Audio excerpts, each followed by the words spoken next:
ak Rafaju coono jeex na bis ni ki tey. bismillah fii niin agaala yàlla. maktabatu daaru minan xasaayit mbokk yi nekk fii si Touba daaru minan kër Serigne Bassirou Mbacké jàkkaarloog jumaa ji mbokk yi Serigne Moustapha Dieng di bindikatu alquranul karim ak xasaayit doon ki njëkk a bind kaamil alquran en couleur fii si biir réew mi te it moo njëkkit mool xasaayit en couleur ci biir Sénégal moom Serigne Moustapha Dieng indil na leen kaamil bind bu rafet am na bind bu tas amit bind bu def fanweeri xaaj mbokk yi di fàttali nag Serigne Moustapha Dieng ay mbindam yóbbu nañ ko Égypte ak Iran ñu saytu ko si barab yi gën a mag si wàllu wu nu mel attesté ko validé ko ba tax nag mbokk yi fépp foo mënta dem si àdduna wërngal këpp bindub Serigne Moustapha Dieng valable na fa rawat na fii si Touba di fàttali mbokk yi place bi mi ngi ci Daaru Minan kër Serigne Bassirou Mbacké jàkkaarloog jumaa ji Serigne Moustapha Dieng mbindam yépp day rafet ba noppi sukkandiku si bindum mag ñi ba tey yemb na si biir maktab yi ay diwaan yu mag waaye tamit diwaan yu ndaw ak it bu yem druskat yi ak jàngkatu kuréel yi am na fii seen ay diwaan am na mbokk yi diwaan 2 boobu diwaan moo lamboo mbooleem wird maxuus yi ak musabahatul ashri am na xasaayit bu nu naan jannatul ajila xasida bii mbokk yi la Serigne Touba wax ni ku ko jàng di nga am say ngërëmal ñaari waajur Serigne Moustapha Dieng mul na ko si mool bu rafet mbokk yi bu ngeen si bëggee ay renseignement mën ngeen woote si 76 665 20 25 77 665 20 25 wala si 77 876 88 88 maktabatu daaru minan xasaayit ci Touba si mbooleem maktab yi rawatina place bu mag bii nekk si daaru minan kër Serigne Bassirou jàkkaarloog jumaa ji lépp lu ngeen itteewoo si wàllub kaamil xasaayit ak mbooleem it jumtukaay ngir seen diine yemb na fii. bismillah fii niin agaala yàlla.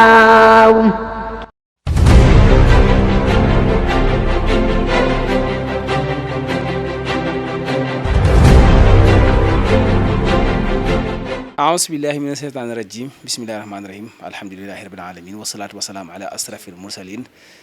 sayidina moolana muhammadil amin wa ala alihi wa man tabiahum bi ihsaani ila yawmi din mbokki jullit yi mbokki taalibe yi rawatina ñi bàyyi xel seen site internet bii di Rafah TV ñu ngi leen di nuyu di leen ziare di leen baalu xaq di leen baal xaq te jiital ci nuyu bi ak ziar bi saaxibul fadila wala sila Serigne Mountakha Bassirou Mbacké di ko ñaanal yàlla gudd fan ak wér-gu-yaram waaye noonu lañ ko ñaanalee mboolem njabootu Serigne Touba gi di jiital sunu Serigne Cheikh moom Serigne Saliou Mbacké waaye di ci nuyu baax a baax doomam di sunu Serigne nag di Serigne Abdoul Khadim Mbacké moom Serigne Cheikh moom Serigne Saliou di nuyu mbooleem ñi nga xamante ne ñi ngi bàyyi xel site internet bi di Rafah TV rawatina seen émission bi nga xamante ne moom mooy baatu askan wi ngeen di ko am samedi bu nekk fii ci Rafah TV ñuy ànd ak ñi nga xamante ne ñoom ñooy ay royukaay te nekk ci dëkk bi te ne ci réew mi ngir ñu mën a roy ci ñoom moo xam ci kilifa ak diine la wala kilifa ak aada la. tey nag ñu dalal soxna soo xamante ne dootuñu ko présenté te ci biir département bi waaye dootuñu ko présenté te ci biir réew mi ndax jëmm la joo xamante ne mi ngi di dox ci li nga xamante ne lu amal njëriñ dëkk bi la waaye tamit nekk responsable politique bu mag nekk koo xamante ne tamit mi ngi bokk ci parti bi di APR xam naa dama koy jox kàddoom mu nuyoo moom soxna Mariama Ndiaye lay wuyoo waaye madame Mbacké lañ ko gën a xamee muy jëmm joo xamante ne moo nekk directrice bu SEDAF bu Mbacké xam naa yooyu yëpp danañ ci dugg ci leeral yi ci présentation bi nga xamante ne moom lañ koy baaxee ndax comme ni nga xamante ne noonu la ko wala fi di waxee rek tungali du teew ñuy nataal kon dañ koy bàyyi moom mi nga xamante ne moom mooy soxna madame Mbacké mu nuyoo bu nuyoo ba pare ñu doog a dugg ci laaj ak tontu yi. jërëjëf maa ngi nuyu ñëpp di commencer sama nuyoo ci sunu xalifa général des Mourides Sëñ Mountakha Bachir di ci teg sëñ Abbas Daaru Moussi ibnu maam Thierno Ibra Fati di nuyu xalifa Daaru sëñ Modou Awa Balla sëñ Moustapha Afsa di beral nuyoo nag sama sang sama sëriñ sëñ Abdou Samad ibnu Ndayane Awa Balla imaam Daaru Moussi di leen nuyu yéen di nuyu képp ku ñuy seetaan seen internautes yi maa ngi leen di nuyu di leen sant di leen gërëm di ñaan yàlla ñu commencé émission bi ci bisimilahi rahmaani rahim te àggale ko ci alhamdulilahi rabil alamina jërëjëf soxna madame Mbacké xam naa kon dañuy dugg ci laaj bu njëkk bi rek mooy présentation bi suñu bëggoon a xam kan mooy soxna madame Mbacké lan nga ñuy wax. soxna madame Mbacké de man maa ngi tudd Mariama Ndiaye gane àddina dëkk bu ñuy wax Ngaay Mexe jàngee Ngaay benn partie bi di des ma jàngee ko Thiès dem université Dakar jóge fa nag ñu affecté ma Sarsara muy sama premier poste ñoo def fa 1 an soog a ñëw Mbacké boobu ba léegi nag yàlla dafa ma baaxee génnuma département Mbacké bi ñu dénk ma nag ku ñuy wax sëñ Abdou Samat mu sëñ Modou Awa Balla mais man sama mbir li may yëngatu jàngalekat laa après nag ci laa dem ñaan disponibilité du ministère de la femme de la famille du genre et de la protection des enfants bi le ministre Ndeye Saly Diop Dieng madame le ministre jiite. macha allah nga commencé bi nga commencé dugg ci politique lan moo la dugal ci politique ndax da nga amoon ku la jege ku doon politique wala da nga dikk rek politique neex la ngay nekk nga dugg ci politique. man politique ci laa judd dama judd fekk suñu waa kër sama famille comme kër papa kër yaay ñoom ñëpp ñuy famille politicienne mais taxul woon mooy politique dama ci yéex a dugg lool ndax nee naa la man kilifa moo ma yor te ñu sabab daf ñuy yar te ñu lépp lu ñuy def ñu ko def ci kaw ndigal. sama borom kër ku ko xam-xam ni dara àdduna ñoru ko mais xam naa dafa am lu ma waxoon loo ci amul da ngay def ne maa la ko xañ ma yàgg kaa tàggu ma yeex ci am ndigal lool nag xam naa politique moom su ma ciy dugg rek 2012 lay dugg ci politique mais dafa am lu jiitu politique bi wax naa damay jàngale mais tamit femme de développement la damay yëngu ci développement mais politique moom dama ko yàgg bëgg ci sama xol. sa xol bi nga jugee ci politique automatiquement da nga dem adhéré wu fi nga xam ne que moom mooy parti APR wala am nga foo nekkoon. waaw bi may dugg ci politique dama njëkke réew mi bu Idrissa Seck fa laa njëkke bi ma fa njëkkee en 2012 ñu dem ba 2014 ci local yi man APR kenn yóbbuwuma fa man maa gis président li muy liggéeyal askan wi. mais femme de développement bëgg dimbali sama askan mu doy ma dem APR. nga dem APR léegi liggéey maanaam nekk ci métier mi di politicien fii ci Touba nekk politicien laay wax sax d'une manière générale est-ce que yomb na ak liggéey fii ci Touba nekk ci politique. xam nga da nga wax dara loo xam ne ñëpp moom lañu def erreur politique du métier dañ koy wax faral di wax toujours c'est l'art de gérer la cité ni ngay def ba sa dëkk. mën a fexe ba di ñu gis seen bopp ci li ngay yëngatu mais man defuma ko métier am naa métier wax naa la ko léegi waaw mais politique ça dépend ci nit ki am na noo xam ni buñ la ko yaree nga am yenn maturité yi am na loo xam ni doo ko mës a def ci politique yéen ay journalistes yi ngeen mais nee naa yeex naa dugg ci politique mais 2012 ak léegi yàggul mais defe naa mosu leen ma cee gis ma wax ci lu may xeebe xalaatuma ko te duma ko def ba mukk. mentalité lay doon. mentalité ak gëm-gëm parce que politique dafa am loo xam ne idéologie la ak nu ma ko expliquer ak loo xam ne danga koy def ngir sa askan. waaw mais su fekkee da nga ko bëgg a def pour sa yëfi personnel du dem. boo ko defee pour ay xuloo ŋaayoo du dem. loolu politique. ñu dem ci lii di parti bi di APR fi biir Touba naka nga jàngatee taxawaayam ci biir Touba. li ma ko jàngatee mooy am na problème il faut ñu wax ko am na problème parce que suñ demee ba parti APR xamuloo kan mooy coordinateur bi ça pose problème buñ demee ba parti APR nekk parti au pouvoir te dooba tànk yi bëriwul ci département bi. aussi ça pose problème département bu toll département Mbacké ak li fi nekk ci ay cadres li fi nekk ci ay nit yu mën a occuper yenn postes yi tamit ça pose problème suñu demee bay dégg ay ñiiroo ak ŋaayoo ci ñenn ñi laay wax na parce que du ñëpp ci ñenn ñi lu tamit ça pose problème mais nag parti la boo xam ne ngeen war a xam ne bi mu juddoo ak léegi yàggul par rapport ak yeneen parti yi te pourtant soo comparé résultats yi daan am ak résultats yi am léegi nii ci 2019 bi nga xam ne am na progrès bu mag ñu xool parti bii di APR soxla na responsable des femmes ci département bi parce que xëy na ku ci mel ne yaa ngi fi yow ku ci mel ne yow ak sunu yaay maire Aïda Dieng ak ku ci mel ne sunu yaay maire bi nekk Darou Khoudoss maire Soda Dieng ak madame Diakhaté ak ñeneen ñi ngi fi est-ce que pare nga pour nekk seen responsable. amoo problème boobu xam nga responsable dafa am ay critères yu mu laaj doo ñëw rek ne dama leen di jiite par force kaay ma jiite leen par force ñëwal jiite ñu moo gën dafa am ay critères yoo xam ne noonu la responsable war a taxawee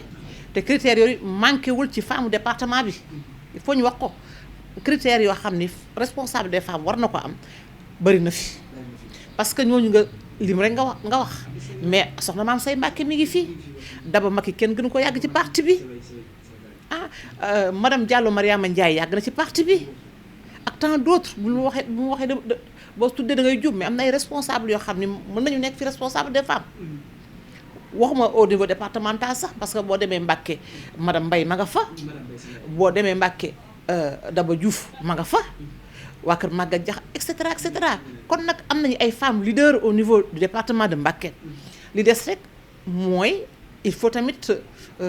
président ni mu jikki-jikkee taxaw jël le ministre Ndèye Saly Diop Dieng ni ko yow laa def responsable des femmes du parti au niveau national jël Moussa Sow def ko au niveau du COJER mën na ko def au niveau de chaque département pourquoi pas le département de Mbacké. léegi ñu xool ci biir depuis bi élection yi jàllee ba léegi dañu seetlu ne Cheikh Abdou moom mooy taxawee li nga xam Cheikh Abdou Bali laay wax moom mooy taxawee activités yi ci ëpp daa mel ne ci parti bi moom moo koy taxawee parce que boo xoolee lu mel ni tey jii màggali moom mooy dem teewal APR cleaning day bi ñu doon def tamit yi fi jot yàlla moom lañ gis ne moom moo taxaw jiitu ndaxam dafa nekk seen bopp ci tête de liste bi wala par exemple dafa jiitu wala da ngeen a boot ci ginnaawam wala nu mu demee noonu. xam nga tête de liste nekkoon na ko ci législative yi moom dafa tête de liste mais Cheikh Abdou Bali bul fàtte ni c'est un ministre conseiller la donc ministre conseiller buy conseiller le président donc am na ndombo tànk bu ko président takkal mais kan la fi mën a yónni keneen ku dul moom kan mu fi mën a taxawal parti bi keneen ku dul moom c'est un ministre conseiller mais nag pour le moment comme ni ma la ko waxee fii amaguñu coordinateur il faut muy leer amaguñu coordinateur. ñu del soit ci SEDAF bi nga xamante ne moom nga jiite bu nga xamante ni SEDAF ndaxam opposition bi ñu ngi ciy gis seen bopp parce que dafa mel ne léeg-léeg nga dégg ñu kaas ne ñoom gi jotuñu li nga xam ne que moom mooy financement yi duñ ko dégg formation yi dañ koy dëgg dem ci mbedd mi rek ndaxam tamit loolu am na wala amut. man ne loolu dégg ma opposition bi di ko wax damaa defee su ñaxtu di am sax waa APR ñooy ñaxtu parce que laajal ku mel ni Amitine xam nga ni ñu bokkuñu parti laajal Mame Bousso Diouf soriwuma barki démb 80 femmes millions de formation rek defe naa waa PDS gis nañ seen bopp bu baax xam nga SEDAF xamuñu parti politique man Mariama Ndiaye madame Mbacké bii politique bi su ma duggee SEDAF muy simmi boobu bi su ma ko jubee dama koy simmi su ma neexee na soraat ko su ma génn SEDAF parce que yëfi état la administration la ñun li ñu xam mooy ku bëgg formation ñëw déposer sa formation ñu diligenté ko ba nga am formation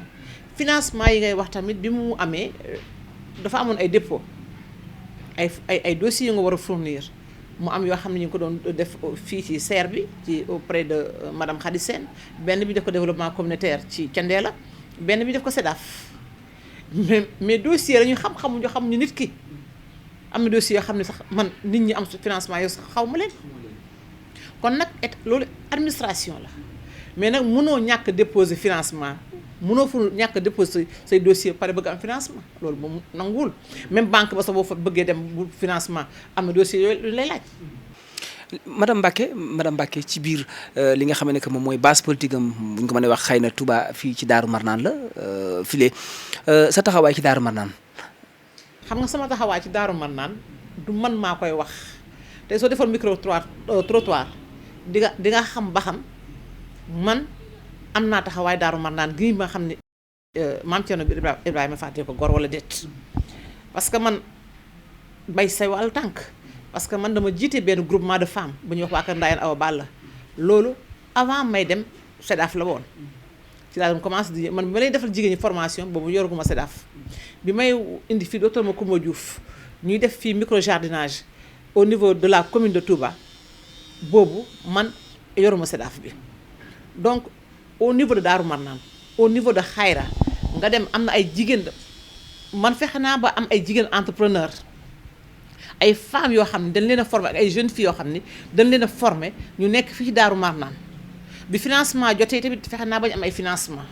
bi DER bi ñëwee xale yu góor yi fexe naa bañ am ci DER bi surtout xale yu góor yi nga xam ne dañoo nekkoon ci opposition ma jël leen ñu indi leen kon nag man Xayra moom dama fi dox sama ak Daaru Marnaan di siggi. Macky Sall avec tout ça ci doon nga ko jàppale ci fii ci Daaru Marnaan mais dañuy seetlu ni ñaare bu élection yi dikkee def ci du feeñ te yow boo defee meeting nit ñu bari dañuy teew boo wootee dañuy teew ma loolu lan mooy problème bi. xam nga dama ko faral di wax bu njëkk politiciens yi ñoo daan nax nit ñi mais léegi nit ñi ñooy nax politiciens yi yow da ngay dem da ngay ñëw mais xoolal waa APR suñu wootee meeting même nit ñi nga gisoon APR même nit ñooñu ngay gis bu waa réew mi wootee meeting même nit ñooñu ngay gis bu waa PDS wootee meeting xam nga kon loolu doo am baromètre boo koy mesurer nit ñi ngay gis boo seetloo même nit ñi ku tëgg entreprise dañu yor rek ku tëgg ñu wisi la mais nag par contre am na nit ñoo xam ni xamuñu Macky Sall xamuñu Idrissa Seck xamuñu keneen man ñi ma àndal man la ñu xam parce que nit ki tamit dafa am loo koy jariñ mu jariñ la ko te dafa li kii di wax naan xame joote de jiitu xaw ma ni koy olof di léebee kon loolu dafay am mais nit doo xaar ba soxla leen rek woo leen mais nag résultat mi ngi am nee naa la parti bi taxu koo nekk parti bu mag du parti bu ndaw mais bi mu juddoo yàggul loolu laa wax bi mu juddoo yàggul mais nag gis ngeen résultat yi progressivement ni muy yokkoo. ñu seetlu tamit ba tey ci biir fii ci Touba opposition bi nga xamante ne ku ci mel ne Idrissa Seck taxawaay bi nga xamante ne am na ko fi en tant que koo xamante ne yow itam opposition nga ci moom nan nga jàngati liggéeyam ci fii ci Ndefane. non xam nga nit ñi voté lu ñu Idrissa Seck dañoo bëggoon a sanctionner président Macky Sall parce que soo seetloo je pèse bien mes mots li ma wax am na ay apéristes yoo xam ni dañoo voté contre le parti au pouvoir yéen xam ngeen ci dara mais ñooñu du la personne de Idrissa Seck moo leen intéressé bu doon loolu ñu voté Madické bu fekkoon question taalibe la wala dara ñu voté Madické mais gis nga Madické li mu fi am mais dafa am benn bataille bu ñu doon mëne bataille bi ñu doon mëne mooy da xëy na dañu bëggoon président dafa ñoo xam ne yaakaar xëy na président dafay daanu wala dara mais nag ñu Touba lañ dëkk dëgg la population Touba bëri na mais nag ñun waa Touba bu ñu nax suñu bopp ni Sénégal yamul population Touba ñiy voté du waa Touba rek ñooy voté. waa Touba rek ñooy voté loolu dëgg la mooy Sénégal gépp ñooy voté mais gis nañu fii ci biir dëkk bi APR daf fi perte goo xam ne jig na dayoo léegi ci biir APR ba tey ñu delluwaat ci xajaloo bi seen biir ndax COJER bi bu ñu ko xoolee ñaari COJER am na ñaari COJER yooyu na sax sëñ si Abdou Bali doon na jéem sax def na lu ne pour ñu doon benn waaye ba léegi nii malheureusement léegi yow nga xamante ne responsable politique nga ndax yaa ngi ciy def ay jéego ak nan nga yaakaar bu ñu ko defee ñoom ñaar dinañ doon benn. xam nga loolu du ci COJER kese muy COJERO muy responsable yeeg ñëpp a yem parti politique bi màgg noonu nga koy xamee parti bu amee bruit rek nee naa la bi mu juddoo yàggul mais ni muy màggee nga koy xam loolu mënut a ñàkk parce que COJER ay xale lañu mais si Abdou Bali mi ngi ci jox ay jéego. kenn ka nañ ci jóg parce que ñoom ñëpp suñu ay doom lañu parce que COJER yi ñu suñu ay xale dañ ci nekk kon nag ñoom tam fu ñu jaar taxawaayu responsable fu ñu jaar dinañ ko def mooy fexe wax ak ñoom mooy li ma la wax ci jigéen ñi rek xam nga COJER sax ñoom ñaari COJER ngay wax mais responsable des femmes anamu ñaata groupe de femmes nga fi gis ku nekk di wéy sa bopp responsable et puis ce qui est malheureux au niveau de Touba ku jóg ni responsable nga pratiquement Touba parti bi amul militant ñëpp ay responsable lañu mais li ñu gënoon nag moo ñu am benn COJER am benn responsable des femmes am it benn coordonnateur au niveau départemental loolu moom mais damaa defee loolu dina ñëw yi incha allah. ñu daal di dem ci li nga xamante ne moom mooy deuxième partie bi daal di wax rek ne mbokk yi nga xamante ne ñooy bàyyi xel seen site internet bi Rafah TV ñu ngi fii tey fii ci Daaru Marnaan dalal ki nga xamante ne que mooy soxna madame Mbacké Mariama Ndiaye di responsable politique bu mel bu APR moom lañ dalal tey ñu ngi dugg ci actualité bi nag nga xamante ne moom moo gën a fees fi ñu toll nii ci actualité politique bi ku ci mel ne Guy Marius Sagna ñu tëj ko ci kaso bi diir bi mi ngi bëgg a yàgg lan mooy sa gis-gis yow itam ci Guy. mais lu mu def bañ tëj ko. xam nga man vraiment Sénégal damay toog si ak man ban Sénégal la ñu nekk parce que marche booy def autorisé wuñu la ko wala ñun la demander feneen nga ne par force naa def marche bi ba par dem ci grille palais jàpp ko dem ba ci loolu défier autorité la mais bu leen dañ ko jàpp pourquoi ñu bàyyi yeneen moromam yi pourquoi yeneen moroom yi ñu bàyyi ko pourquoi moom des ci kaso bi. xam nga problème mooy Guy Marius Sagna xëy na jëmm la joo xamante ne li muy xeex ci réew mi la jëm te jàpp naa ne booba ba léegi par exemple li muy xeex mooy lu mel ne comme ça égo bi nga xamante ne moom lañ bëgg a changer yu ñu demee ak lu demee ne facture yi seeraay bi dëkk bi tamit gis nga ne léegi dëkk bi. mais yow loolu laalu la facture yi seer laalu la mais pourquoi demoo ca palais ba yow non xam nga mooy li ma la wax sànq rek ci début politique nit ki dafay am yar nit ki boo amee loo naqari courant bi ci moom rek la cher non mais ñi ci àll bi dañoo warta am courant bi par rapport ak 2012 man bi ma nekk opposition courant bi fu mu toll woon mais xam nga dama Taïf je parle sous le contrôle du maire dama Taïf moment bi ñoom ñi wax naan courant bi dafa cher moment boobu ñu def extension foofu Taïf mais pourquoi ñu bëgg a wax ni waa Dakar waa Touba waa Thiès ñoom rek ñoo war a sentir kii pouvoir bi c'est pas normal te pourtant ñoom tàngal bi ñuy jënd chewing-gum bi ñuy jënd suukar bi ñuy jënd ñëppay fay seen impôt. ñëppay fay seen impôt mais da isa yaakaaroon tamit mënuñu ko woon a xool ci feneen lu demee ne lenn ci responsable yi lu mel ne ministres yi wala lu mel ne député yi ñu jéem a xool ñu compatee yi nga xamante ne. yow yërëmoo leen par rapport ak bu njëkk yërëmoo ministre yi kon. la àggale xam nga problème mooy lu ci mel ne par exemple tey jii député yi li ñu leen di fay ñu ngi leen koy fay pare mais indemnité yi ñuy def seen ginnaaw ñu jéem ko coppati ngir mën ko yokk foofu wala yu mel noonu. mais indemnité yooyu ñaata la 120 député dañu am de. ku nekk looy fayeeku député bu def sa liggéey non député bu def sa liggéey li lay fay sax doyu la député du peuple bu def sa liggéey li lay fay doyu la ministre yi xam nga sa seen salaire bañ na ko ba logement sax dañ leen fay génn amatuñu logement amatuñu téléphone non président mi ngi liggéey bu wér ministre ñoom xam nañ ni xel pourquoi ñu naan dëkk bi dafa màgg pourquoi ñu naan dëkk bi dafa amul xaalis xoolal bu njëkk ministre du temps wu PDS ministre bu ñu daan ñëw fii ministre ba Moussa seeti laajal ñu jógee PDS ñëw APR ba xam laajal ñu jógee PDS ñëw APR mais président mi ngi def li mu mën maintenir na ba dund gi maintenir courant bi combien d'années mais courant bi ñu yokk facture moo gën muy xuj kamaj mais courant bi moo fi jëlee waa PDS. njaayum gerte mi bëgg naa ñu dugg ci gerte gi lan moo ci problème bi dëgg-dëgg parce que man gis naa bidon diw bi léegi presque àgg na 20 000 francs. 20 000 francs. lan moo ci am dëgg-dëgg yow mi nga xamante ne ci APR nga bokk war nga ñu mën leeral. xam nga bokk ci APR taxul nga nekk ci secteur gerte mën nga nekk ci opposition. waaye sénégalais nga. waaw information bi ni nga koy amee laa koy amee xam nga boo ma laajee ci ministère de la femme ci domaine bi ma nekk naa ko xam mais boo ma laajee ci mbiru gerte gi information yi ñëpp am laay am. parce que man du sama domaine liggéeyuma ci nag am na loo xam ne su ma koy waxee tamit day xaw a doy waar mais tamit xam naa ne daal gerte gi moom bi ñu demee président dem ba ñu xam ne xëy na chinois yi ñu ngi koy yóbbu ñu ragal ni xëy na gerte dina manqué arrêté ñu kii bi exportation bi.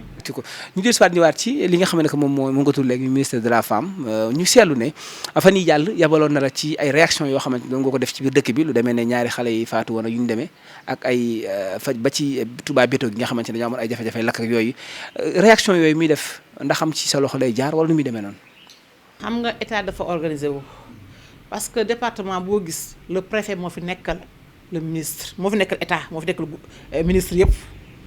mais moom dafay nit koo xam ne yàlla daf ko may muy déglu su ma la waxee ni vidéo boobu moom moo ko envoyé boppam gis naa ko sax parce que dama ko yërëm parce que loolu ngeen gis mais lu xew Touba rek yónnee na fa man dama ko yërëm parce que du ministre de la femme au niveau national la fépp lay dem vidéo boobu moom moo ko yónneel boppam ay vers 23h la ma envoyé vidéo bi ba xëy liiruma ko mu woo ma téléphone ni ma Mariama liiroo vidéo bi muy lundi ci guddi mardi bi ma woowee le matin avant may añ laa dem seeti leen mercredi jeudi mu yónnee mais loolu yëpp bu koy yónnee ci préfet la koy jaarale préfet moo fi nekkal état li muy yónnee xaalisu état la parce que dafa am fa muy jaar bi mu ñëwee moo tax nga gis sous-préfecture le sous-préfet de Ndam ak chef de service développement communautaire ak AMO ñu ànd dem ngeen ànd dem muy acte bu rafet boo xamante ne ñu ngi koy saluer parce que xëy na li tax ñu koy saluer mooy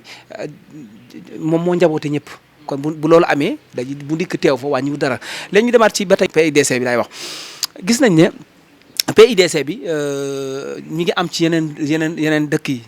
yeneen régions yi mais Touba lan lañ ciy xaar mi ngi dox. xam nga PIDC bi comme ni ko constat bi ñëpp def la ñëpp laa def muy PIDC bi phase 1 bi département Mbacké gis seen bopp. waaw loolu moom il faut ñu wax ko mais phase 2 bi fu ñu jaar gis seen bopp programmé nañu ko parce que ñoom loolu la ñuy expliqué. mais Ila Touba mooy projet bi gën a mag ci Sénégal président fi la ko indi mais kan moo doon jël risque tey di dem Dakar. xëyee fii 8 heures dem ci benn bureau balaa 14 heures nga ñëw assi sa kër man dama koy def. Ila Touba bi nga yaakaar ne Touba ko taxoon jóg. non yéen tam bu ko Touba tax a jóg lu ko tax a jóg. ah man dama yaakaar ne Ila Fouta la ndax xëy na. mais Ila Touba fu mu yem Daaru Sow. ah dafa dem ba Fouta. non il faut tamit Sénégal yi tamit nangu yenn yi ñun bu ñu daan dem Dakar dañ daan sonn. da nga gis ñoo xam dañ daan jaari Kébémer jaar Daaru Musti mais léegi nit ñi sax mais c'est que tamit waa Fouta yi su fekkee ne mu jëlee Ila Touba bi ñëw ba fii jël yoonu Fouta bi dem mais tamit loolu la mais Ila Touba bi Touba ko tax a jóg lu ko tax a jóg leneen Touba ko tax a jóg mu ñàkk ci plus de 400 milliards wax ko délai ba mu waxoon na ko de avant délai bi mu inauguré ko ah macha allah président kay yàlla na fi yàgg rek. tey gis nañ ci journaux yi wala bokk ci dëkk bi ñu dégg ne Pape Alé Niang bind na benn livre jot ngaa lire livre bi wala am nga ci ay information. non liiru ma ci dama ci ay information ci à travers la presse. à travers la presse lan nga dégg ci moom. xam nga Pape Alé dama mbokk jolof-jolof la man xam naa ko bu baax xam naa famille bu baax mi famille bu baax nag. mais Pape Alé du journaliste kese. journaliste kese. du journaliste kese. lan nga ko bëgg a def. non dafa yemul ci affaire journalisme di ko def parce que ku ne xam ne dafa féete. dafa féete ci bu wér. non mais arrêté bi ñu ko arrêté mais dafa def choc am ñu ko doon tuumaal naan xëy na dafa tàggoog sagoom mais après lire naa léegi ñu ni libéré nañu ko parce que tàggoowul ak sagoom mais garde à vue mais Pape Alé nit la koo xam ne toujours fay yu da koy def il y a de cela 2 ou 3 ans defoon na lu mel à l'université. comme naka. daw ba daanu ñun dafa tàggoog sagoom. xëy na dogalu yàlla la ndax accident moom kenn mënu koo kii. non mais dafa am état boo xam ne soo ko yoon néew ma dafa tàggoog sagoom ci tey jii parce que gis naa ñuy wax amu ci preuve gisuma PV yi mais defoon na ko au niveau de l'université tàggoog sagoom waaw mais nag déjà loolu am na lu muy signifier ku tàggoog sa sago kay ku tàggoog sa sago am na loo xam ne boo ko waxee gars yi waruñu ko gëm. waaw xam nga tàggoog sago ci accident loolu dafa nekk loo xamante ni mbirum suñu borom lay doon pare. non waxuma défaillance technique wala dugg exact laa bëgg a xam ci tàggoog sago yi. non xam nga ñun dañuy yar goo xam ne am na loo xam ne ñu ko wax yi may wax yaa ma ko gën a xam nit ku tàggoog sagoom mooy koo xam ne da nga jëfandikoo loo xam ni waroo koo jëfandikoo. xam nga jëfandikoo. te loolu kii da koy tere état da koy tere astafirullah loi da koy tere. ku ma àgg ci comme foo nga bëgg a àgg ku mandi waroo dawal. code de la route da koy tere. est-ce que duñ ko teggi ne ku sa wujj di sëlam doo set rek. non du question wujj dafa am loi boo xam ni li ma la waxoon sànq ci financement yi xamuñu Pape Alé Niang xamuñu Mor Diop xamuñu keneen waaw lii yoon moo koy tere bu ko def te yoon dal sa kaw mais pourquoi ñu bàyyi ko xëy na li tax ñu bàyyi ko xëy na dafa àndoon ak sagoom xëy na yàlla moo ñëw xëy na heure boobu xëy na mu def choc loolu la mais ñaata nit ñooy def choc pourquoi ngeen acharné wu ci Pape Alé. xam nga Pape Alé tamit jëm la joo xamante ne fi doon nii actualité yi def ko xaw a laal trop parce que. mais xamante ne mi ngi génne affaire yu am solo yoo xamante. génnewu dara parti boobu la bokk Sonko la xaw ma non waa Sonko la. bëggoon naa ñëw Sonko moom sax ba xam yow itam nan nga jàngate liggéeyam Sonko ndax am tiitalu leen yéen waa APR. Sonko lu mu fi liggéey il fait trop de bruit lu mu fi. Sonko ngi dem. muy dem non xam nga lu mu fi liggéey lan la danga liggéey Sonko lu muy liggéey. non xam nga yéen ñi nekk ci nguur gi yéen a mën a liggéey moom opposition la nekk. mais moo tax man la lu muy liggéey il fait son rôle ku opposé wu rek opposé rek nga wenn opposé rek la mën a def. mais Macky Sall opposé wu na mais bi mu jëlee au pouvoir mënut a rek di opposé mais loolu c'est normal ñun duñ leen topp parce que kii liggéey am ku topp sa gannaaw naan la sa tànki dëng yi bëgg jël sa place. mais Sonko bu ne ko jox bu jëlee réew mi ngeen xam. Sonko daal li mu fi waneegul moom cin bu na neex baxee xeeñ mais fi lu mu fi wane lan la. waaw xam nga mi ngi dem ci nit ñi en plus tamit. ñun dañoo demul ci nit ñi. mi ngi dem ci nit ñi mais gis nañ ne moom si wàllu boppam ay discours. non Sonko phénomène la rek. phénomène da ngaa bëgg wax ne bu fi jaar. phénomène la rek da nga fàtte woon Idrissa Seck en 2007. d'accord léegi ñu dem ci beneen point muy ci point yooyu en tant que madame Mbacké ak moroomi jigéenam ñi nga xamante ne ñi ngi ci biir département bi te nekk ci li nga xamante ne moom mooy politique bi lan mooy seen rôle ci jëme ci wala boog lan ngeen xalaat laa bëgg a wax ci sancaan yi actuellement sonn nañ lool. mais sancaan yi ñu ngi ci da nga defe ne financement yi sancaan yi amuñu ci da nga defe ne formation sancaan yi bokkuñu ci mais dëkk boo ci dëkkee ñëpp ngay boole mais sëñ Saliou su sëriñ bu tedd ba noonu la leen fonkee woon Touba ndox la daan coupé màggal ba mu def sancaan yi mais xoolal sancaan yi xëy na sori nañ de wante ci yëf lañ bokk de. léegi tamit ñu gis ne politicien dëgg ci sa parcours bi nga def ci politique boo ñu doon identifier politicien dëgg nan la war a mel. xam nga politicien nit la d'abord. dafa war a correct am ay vertu am ay ngëm-ngëm di wax loo xam ne ëllëg parce que da nga am ay njaboot am ay doom di fi bàyyi say sët soo gisee le cas de Ousmane Tanor Dieng yàlla na ko yàlla yërëm te yeexee ñu damay kooku référence la en politique mais xool suñu président le président Macky Sall lan la ko mën a nit waxal ci loo xam ni reewande la wala loo xam ni du yëf nit ko yiw amul mais dama naan la rek boo nee ma politicien nan la war a mel dama la naan politicien dafa war a mel le président Macky Sall waaw politicien kooku mooy modèle non kooku mooy modèle le président Macky Sall noonu la war a mel bu dee bu jigéen moom dama naan dafa war a mel Ndeye Saly Diop Dieng mooy ministre de la femme d'accord kon xëy na ki la abal ay bët fu ko neex ngay xool. non du question loolu mais wax ma fi mu nekk nii rek président Macky Sall lan la correct na yaru na téye na et puis du toppandoo mais président Macky Sall fii kuñ dem ba ni la yow wax la wax ju ñaaw da nga ko mës a gis mu tontu dem na bañ wax ko loo xam ni fi mu ne tey kuñ ko waxoon nga yóbbu nga porte plainte doo ko dégg mu tontu ci boo waxee mu dem leen liggéeyi dama bëgg ñun politiciens yi waa APR ñu roy ci moom. d'accord ba tey ñu dugg ci li nga xam ne que moom mooy politique kii bi ñu dikkaat ci actualité yi damay njëkkanteeg waxtu wi gis nañ ne nday nga comme nday yëpp njaboot nga mu am benn ci journaux yi ñu liir ci ne dafa am benn sëriñ daara boo xamee ne que dafa jàppoon benn taalibeem bantal ko ba mujj ñàkk bakkanam ñu nekk yoon di def liggéeyam boobaak léegi ngay nday daara kii ngay nday te bare jur ak njaboot ñu bëgg a xam ba xam ban njëg nga am ci loolu. xam nga sëriñu daara bi jàngalekat la man mi neen naa la sama début émission man jàngalekat la ñun dañuy jàngale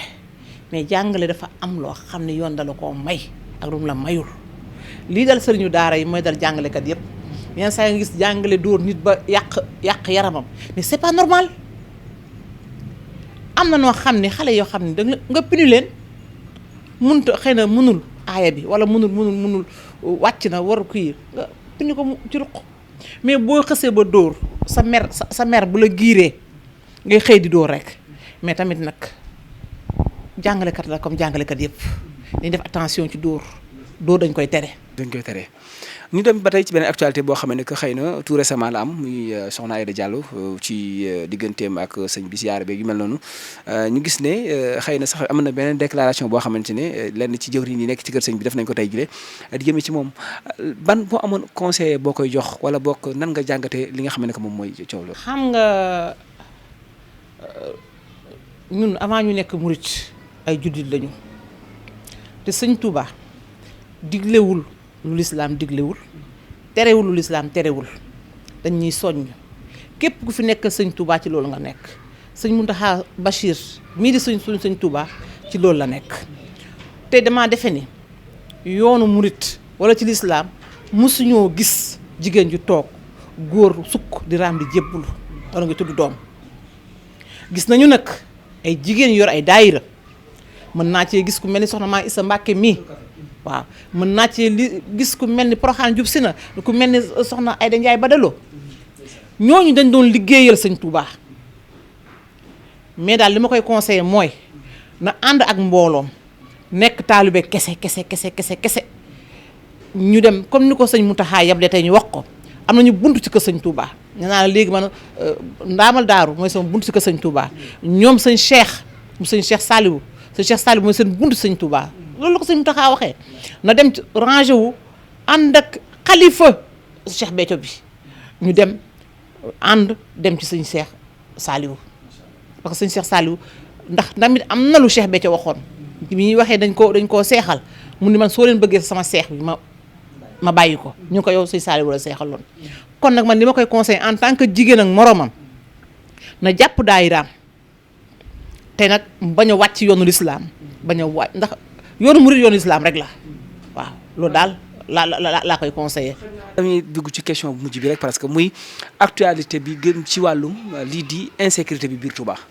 Touba am na insécurité bu mag a mag am na fi ay sites yoo xamante ne bu ñu demee ba timis dimanche dootoo fa ñemee jaar yooyu tamit xëy na am nga soññe gooy def jëmee ci kilifa yi ñu wut lu mel ne ay lampe wala leen loo xamante ne rek jëmee ci wàllum insécurité. waaw xam nga insécurité bi dama koy commencé d'abord ci kër yi parce que wax nga sànq sa émission ni ndeysaan daf ñu yónni woon ci ay xale yu ñu lakk xale yi nekk dëkk fii ñetti xale yu ñu tegal ci matelas ñu lakk ba tooy ba farfaatu loolu responsabilité parents yi la parce que loolu insécurité mënut a weesu nga bàyyi ay xale rek ci kër xale yoo xam ni amuñu sax 8 ans toppatoo woo leen defu leen dara ba ñu lakk ba Sénégal lañ ko sañ bu doon beneen dëkk dañuy jël parents yi yóbbu kon nag dañu commencé sécurité bi ci kër yi xool xale yi fu ñu nekk ba pare ñun mag yi insécurité bi Sénégal gi yëpp la gis naa benn conférence bu waa police Touba ak Mbacké def léegi nii ba ñi am nañu ay ñu doon def ay musiba ñuy jàpp ba am na koo xam ne sax avoué ni mës na rey nit kon loo xam ne dafa jikki-jikki dañ ma taw seeg ma ne xaw ma Sénégal la ñu nekk dafa mel dafay yokku te li dañuy Touba day foo xam ne ku yaakaar ne bëgg ngaa raw rek fi nga jëm si loolu tamit il faut ne waaye neex jaar loolu autorités yi ñu ngi ciy jóg soo gisee projecteurs yi ñu def commencé teg fii léegi ku yebu def ndànk insécurité moom ku ne amul rek waxoo lu am mais nag gars yi ñu ci béy seen waar ci lu wér. jërëjëf di rafet lu baax a baax li nga xam ne moom mooy tontu boobu la ñuy daal di dem ci laaj bi nga xamante ne mooy laaj mujj bi état bi nan la jàngatee wala bokk seen gis-gis yéen ñi nga xamante ne responsable politique yi nekk ci APR bokk fii ci Touba liggéey Touba ca kanam naka ngeen ko jàngatee. xanaa di ko saluer bu baax dafa am loo xam ne dafa war a état te état mënul lépp su gisee nag ñu am Pastef xam ne liggéey Sëñ Touba rek ka leen ñor ñoo xam ne dañuy def loo xam ne bu leen neexoon bañ koo def te liggéey Sëñ Touba dong tax ñu def ko ñu gis liggéey bu am solo bi ñu def ci diir bu gàtt bi kii yeeg léegi ñu def la du di ko rafetlu di ci adhéré bu baax di leen encouragé nag ndax loo xam ne état moo ko waroon def ñoom xaaruñu état te xam naa ni dañ ni Touba ca kanam mais ca kanam a kanam la jëm ci la jëm waaw ñu ko rafetlu bu baax. kon kàddu yooyu tàggatoo yan lay doon. li may tàggatoo rek mooy en tant que yaay en tant que jigéen muy sant président Macky Sall ci loi bi mu tegal muy violence bi viol yi pédophile bi loi boo xam daf ko def ko muy crime ndax nag dafa am lu xew ci kër yi am lu xew ci quartier yi am lu xew ci dëkk yi am lu xew ci Sénégal li ngay dégg ay jigéen ñuy faat jigéen ñuy violé pare faat leen faat bu ñaaw mu dem nag ba am loi boo xam daf ko considéré comme crime waaw mu promulgué ko barki démb kon du def lu sant ko di ko gërëm te it ñuy dénkaat nag yaay yi jigéen ñi xale yi ñu yar leen ñu fexe ba comportement ñu changé ko changé jikko yi ndax nag dafa am loo xam ni attentat day am ne attentat à la pudeur am na sol yoo xam ne dañ ko war a tere suñu doom yi am na doxin yoo xam ne dañ ko war a tere suñu doom yi am na comportement yoo xam ne dañ ko war a tere suñu doom yi parce que am na loo xam ni bu ko nit gisul si yow rek du la ñemee attaqué waaw loolu daal di jéggulu ñëpp di balu ñëpp àq di bal ñëpp àq ndax politique dafa doy waar mën nga yaakaar ni xëy na defoo kenn dara mais na mu ñëpp baal àq baal naa ñëpp àq daal. macha allah jërëjëf sunu yaay ñu koy jaajëfal baax a baax ci kàddu yooyu nga xamante ne moom la tàggatoo muy sunu yaay madame Mbacke ñu koy jaajëfal baax a baax ci recevoir bi nga xamante ne recevoir nañu ko tey jii ngir ñu toog waxtaan ak moom di wax rek ne ñu ngi sant bu baax a baax Serigne Mbacke Ndiaye ñu gën ko xam ci Mbacke Ndiaye tailleur di sunu xarit nekk fële ca station Darou Khoudoss boo jógee ci jumaa ji jëm garas Darou boo weesoo station Darou Khoudoss bi rek boo weesoo boutique américain fi mu nekkoon Mbacke Ndiaye mi ne foofu noonu moo jël yére yi nga xamante ne moom la ñuy tourné tey jox ñu ko képp koo xamante ne bëgg na ci yére yi nga xamante ne moom lañ sol nii mën nga ko jóg mën nga xool numéro am ci suuf incha allah rabbi dinañ ko ci def nga jéem a jokkoo ak moom am na yi ak yeneen yu dàq yi kon ñi ngi sant ñëpp di gërëm ki nga xam ne moo nekkoon ci wàllum caméra bi di Serigne Mourtada Fall ak ki nga xam ne moom mooy Serigne Talla di sant mboolem ñi nga xam ne ñoo ñooy consulter site bi di Rafah TV sant ñëpp gërëm ñëpp wasalaamaaleykum wa rahmatulahi taala wa barakatuh ak Rafah Jus coono jeex na bis ni ki tey bismillahi fii niin ak daara yàlla